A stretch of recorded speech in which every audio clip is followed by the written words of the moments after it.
नमस्कार दोस्तों, आज की इस सैड स्टोरी इन हिंदी में हम कल्पना की दर्द भरी कहानी बताने वाले हैं।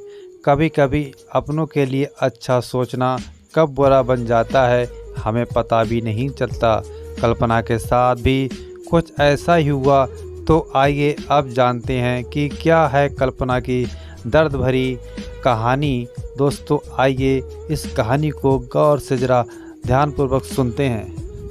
कल्पना एक मध्यम वर्गीय परिवार से थी जिसने अपनी स्नातक की पढ़ाई पूरी कर ली थी और अब वो अपने घर पर ही छोटे बच्चों को ट्यूशन पढ़ाती थी। कल्पना का रंग गोरा था और वह दिखने में बिल्कुल गुड़िया की तरह दिखती थी। दोस्तों, कल्पना के माता पिता उसकी शादी के लिए एक अच्छे लड़के की तलाश कर रहे थे। तभी कल्पना के मामा एक लड़के के बारे में बताते हैं। वो कहते हैं कि लड़का का नाम राहुल है, वह किसी कंपनी में मैनेजर के पद पर है और महीने के 70,000 कमाता है। कल्पना के माता पिता ने लड़के की फ़ोटो देखी तो उन्हें लड़का पसंद आ गया। जब कल्पना की मां ने कल्पना को लड़के की तस्वीर दिखाई तो कल्पना ने कहा, जब आप दोनों को लड़का पसंद है तो मुझे भी पसंद है। अब लड़का और लड़की वालों के परिवार ने मिलकर शादी की तारीख तय कर दी। कल्पना के माता पिता बहुत खुश थे कि उनकी बेटी की शादी एक अच्छे घर में हो रही है। पूरे धूमधाम से कल्पना की शादी हो गई। अब कल्पना अपने बचपन के घर को छोड़कर एक नए घर चली गई। कुछ दिन तो कल्पना को अपने माता पिता और अपने घर की बहुत याद आती रही। कल्पना की शादी के अब महीने बीत गए थे। अब उसके पति राहुल पहले जैसा व्यवहार कल्पना के साथ नहीं करता था। कल्पना से वो चिड़ा सा रहता था। राहुल अब ना पहले जैसा कल्पना को प्यार करता और ना ही उसकी बातों को मानता। कल्पना को समझ नहीं आ रहा था कि वो क्या करे। वो बस रोकर अपने दर्द को कम करने की कोशिश अकेले बैठकर करती।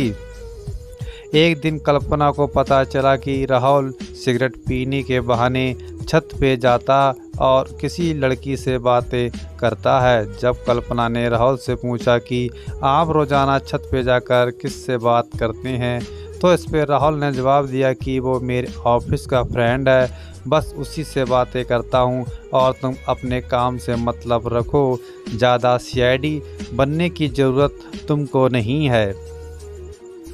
दोस्तों, होली का दिन था। राहुल के कुछ दोस्त उसके घर आए थे। सभी ने घर पर पार्टी किया। उस दिन राहुल का एक दोस्त थोड़ा ज़्यादा ड्रिंक कर लिया था और उसने नशे में कल्पना के सामने जाकर कहा, भाभी आप इतनी प्यारी और मासूम हो, फिर भी राहुल भाई दिन भर उस घमंडी नेहा से बातें करते रहते हैं। लगता है कि आप राहुल भाई का सही से ख्याल नहीं रखते हैं। ये सुनकर कल्पना का मन का शक अब हकीकत बन चुका था। तो दोस्तों, अगली सुबह जब कल्पना ने राहुल से पूछा कि ये नेहा कौन है और क्या लगती है आपकी। राहुल, मैं तुम्हें क्यों बताऊं कल्पना, मैं बीवी हूं आपकी। राहुल, देखो तुमसे पहले वो मेरे लाइफ में आई। कल्पना, तो फिर मुझसे शादी क्यों किया। राहुल, बस तुम अच्छी लगी इसलिए शादी कर लिया, लेकिन अब मेरा मन तुमसे भर चुका है। कल्पना, अब तुम देखना मैं उस कमीनी लड़की को कैसे सबक सिखाता हूँ। नेहा को कब कल्पना के ने कमीनी कहा तो राहुल ने गुस्से में कल्पना को बहुत मारा और उसे कमरे में बंद कर दिया। कल्पना के साथ सास को सब पता था, फिर भी वह अपने बेटे के सामने एक शब्द भी नहीं बोली थी।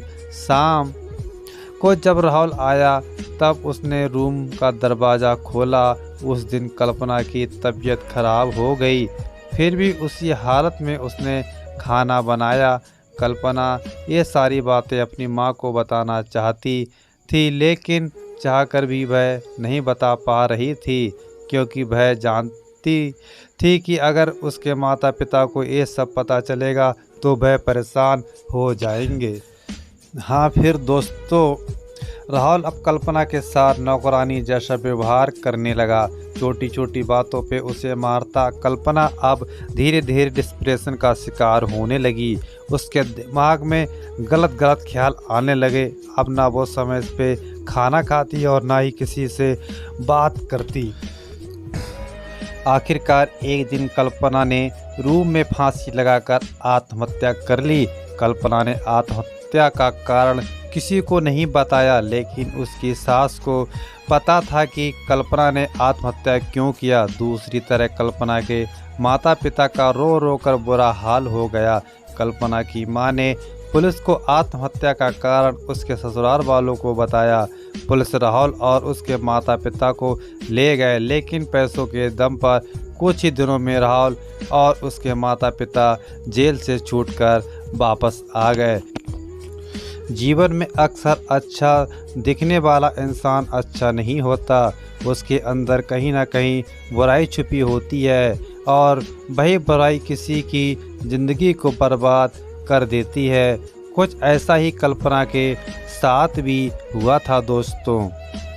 तो दोस्तों, आपको ये सैड स्टोरी कैसी लगी आप हमें कमेंट के माध्यम से बता सकते हैं। अगर आपको ये दर्द भरी स्टोरी पसंद आई हो तो इसे अपने दोस्तों के साथ शेयर भी कर सकते हैं।